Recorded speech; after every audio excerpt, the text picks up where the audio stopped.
Hello, আসসালামু আলাইকুম। সবাইকে টেক সাপোর্ট ডিজিটালের পক্ষ থেকে আবারও শুভেচ্ছা জানাচ্ছি।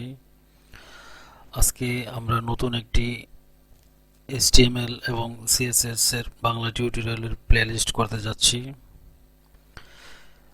আপনি যদি ওয়েব ডিজাইনার হতে চান অথবা ওয়েব ডিজাইনিং এর মাধ্যমে ফ্রিল্যান্সিং করতে চান, সেক্ষেত্রে আপনাকে অবশ্যই HTML এবং CSS শিখতে হবে।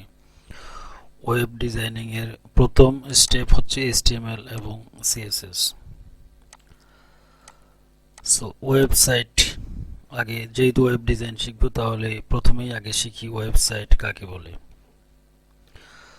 আমরা সবাই ফেসবুক ইউজ করি। ফেসবুক, ইউটিউব, গুগল সবগুলোই ওয়েবসাইট। যেমন এটি একটি নিউজ ওয়েবসাইট, telegram.news.com। আপনি যখন ওয়েব ডিজাইনিং এই ধরনের ওয়েবসাইট বা ক্রিয়েট করবেন, আপনাকে HTML এবং CSS জানতে হবে। সো কিভাবে শুরু করব, আগে প্রথমেই দেখাচ্ছি কিভাবে শুরু করবেন।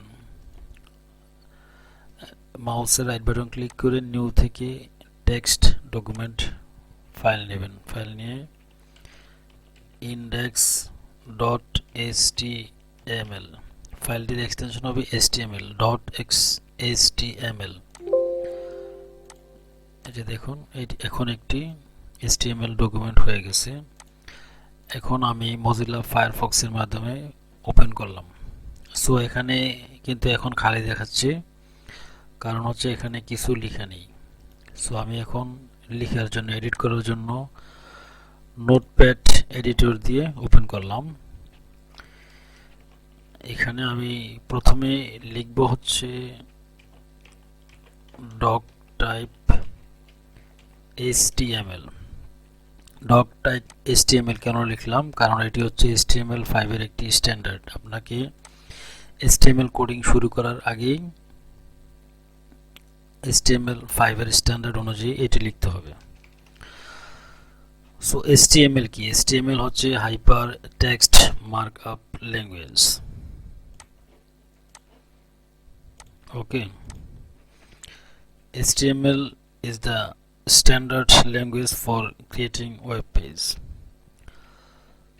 সো আজকে যেহেতু বিগিনিং, জাস্ট আজকে আমরা এই নোটপ্যাড এডিটরের মাধ্যমে কিছু কোড শিখে জাস্ট শুরু করব আজকে। পরবর্তীতে আমরা নোটপ্যাড প্লাস প্লাস অথবা অ্যাটম, বিভিন্ন ধরনের অনেক ভালো ভালো টেক্সট এডিটর আছে, ওই টেক্সট এডিটরগুলো ইউজ করলে অনেক ফ্যাসিলিটি পাওয়া যাবে, অনেক কুইকলি কোডিং করা যাবে। বাট আপনারা যখন এখন প্রথম পর্যায়ে যারা শুরু করবেন, তাদেরকে সাজেস্ট করব এই নোটপ্যাড দিয়ে ইউজ করার জন্য। তাহলে আপনার টাইপিংয়ের প্র্যাকটিসটা হয়ে যাবে সুন্দরভাবে, বা আপনার কোডিং লিখার পরে এগুলো মনে থাকবে এভাবে ম্যানুয়ালি লিখলে। সো স্ট্যান্ডার্ড কীভাবে লিখবেন? HTML, এগুলাকে ট্যাগ বলা হয়। সো HTML ট্যাগ যেটাই শুরু করবেন সেটাকে শেষ করতে হবে। সো HTML দিয়ে শুরু, HTML দিয়ে শেষ। এর পরিবর্তিতে লিখবেন হচ্ছে হেড, HEAD, হেড। হেড শেষ করতে হবে, এই যে হেড।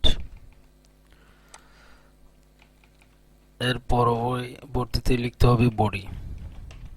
একটা ওয়েবসাইটের মানুষের যেমন তিনটা অংশ থাকে, মাথা, পুরো শরীর, এরপরে পা। একটু ওয়েবসাইটকেও সেভাবে যদি ডেসক্রাইব করি তাহলে হেড মাথার অংশ, বডি, বডি হচ্ছে পুরা ওয়েবসাইটের কন্টেন্ট বা বডি, মিডল সাইড যেটা। থার্ড হচ্ছে ফুটার, মানুষের পায়ের সাথে যদি তুলনা করি, ফুটার। সো আপাতত আমাদের ফুটার দরকার হবে না, পরবর্তীতে আমরা দেখাবো ফুটার কিভাবে বা কেন ইউজ করতে হয়। সো হেডের ভিতরে থাকবে হচ্ছে টাইটেল। টাইটেলটা আমি লিখে তারপর দেখাচ্ছি আসলে কোন কাজে ইউজ হয়। সাপোজ আমি লিখলাম হচ্ছে HTML and CSS টিউটোরিয়ালস, লিখে জাস্ট সেভ করে সেভ করলাম, টাইটেল লিখে জাস্ট টাইটেল লিখে সেভ করলাম। এখন দেখি কোনো চেঞ্জ আসছে কিনা। হ্যাঁ দেখুন চেঞ্জ চলে আসছে, এই যে টাইটেলটা এই যে এখানে চলে আসছে। হ্যাঁ, HTML and CSS tutorials. So টাইটেলের মাধ্যমে, টাইটেল ট্যাগের মাধ্যমে এটি লিখতে হবে। সো এখন আমি বডি ট্যাগের ভিতরে কিছু লিখব। সাপোজ এখান থেকে কিছু ডামি টেক্সট কপি করলাম, কপি করে পি ট্যাগের ভিতরে লিখব। পি কে এগুলি হচ্ছে প্যারাগ্রাফ ট্যাগ। আপনি কোনো ওয়েবসাইটে কোনো প্যারাগ্রাফ লেখার জন্য পি ট্যাগের মধ্যে লিখতে হবে। ফাইল সেভ, দেখি আসে কিনা লেখা। এই যে দেখুন এখন লেখাটি চলে আসছে। সাপোজ এখান থেকে একটু লেখা কপি করলাম, কপি করে আমি এখন পি এর উপরে কিছু হেডিং ট্যাগ লিখব। হেডিং H1 থেকে শুরু করে H6 পর্যন্ত 6টি হেডিং ট্যাগ থাকে। এই যে আমি H1 শুরু করলাম, H1 শেষ করলাম। File save.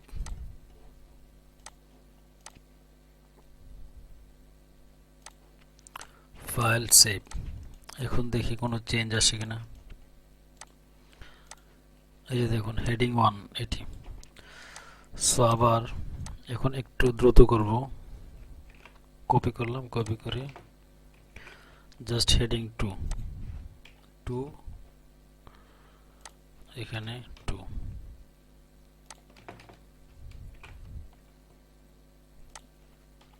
3, তার মানে হচ্ছে হেডিং 1, হেডিং 2, হেডিং 3, এভাবে 6 পর্যন্ত করতে পারবেন। আমি 3টি করে দেখালাম। এই যে দেখুন হেডিং 1, হেডিং 2, হেডিং 3। এগুলো হচ্ছে ট্যাগ H1, টাইটেল। আরেকটি দেখাচ্ছি এখন বি ট্যাগ। বি মানে হচ্ছে বোল্ড। আমরা যখন MS ওয়ার্ডে কাজ করি বোল্ড করি, ওখান থেকে শর্ট ট্যাগটি আসছে বোল্ড।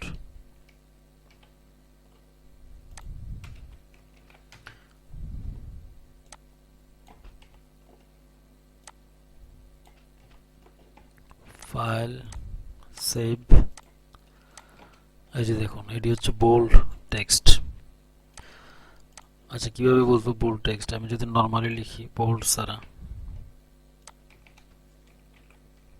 সেভ করলাম। হ্যাঁ, সেভ করে এই যে দেখুন এটি কিন্তু নরমাল টেক্সট আর ওইটি হচ্ছে বোল্ড টেক্সট। আচ্ছা আমি যদি এটা নিচে নামাতে চাই সেক্ষেত্রে আপনাকে কি করতে হবে? আরেকটি ট্যাগ আছে বিআর ট্যাগ, বিআর। এই যে দেখুন এখন লেখাটি নিচে চলে যাবে, এই যে নিচে চলে আসছে। সাপোজ আমরা MS ওয়ার্ডে ইটালিক করতে পারি, এখানে দেখি ইটালিক করা যায় কিনা। এই যে দেখুন, সো সেই জন্য একটি ট্যাগ আছে আই ট্যাগ।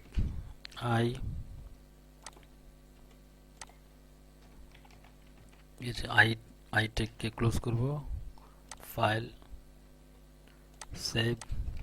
এই যে দেখুন ইটালিক ট্যাগ। হ্যাঁ, সো এখানেও একটা বিয়ার দিয়ে নিচ্ছি সহজেই বোঝার জন্য।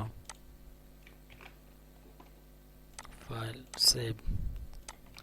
এই যে দেখুন ইটালিক ট্যাগ এটি। হ্যাঁ, আমরা MS ওয়ার্ডে আন্ডারলাইন দিতে পারি, আন্ডারলাইন। সো এখানে আন্ডারলাইন দিব। আন্ডারলাইনের ট্যাগ হচ্ছে ইউ ট্যাগ। জাস্ট এটিকে চেঞ্জ করে ইউকে ক্লোজ করতে হবে। এই যে ইউকে ক্লোজ করলাম, এখন আন্ডারলাইন হবে। Save, underline. এই যে আন্ডারলাইন। সো বিআর দিয়ে একটু নিচে নামিয়ে নেব, বিআর। File save. এই যে দেখুন আন্ডারলাইন ট্যাগ। সো জাস্ট কিভাবে ওয়েবসাইট তৈরি শুরু করতে হয় বা কাজ শুরু করতে হয় সেটি আজকে দেখালাম।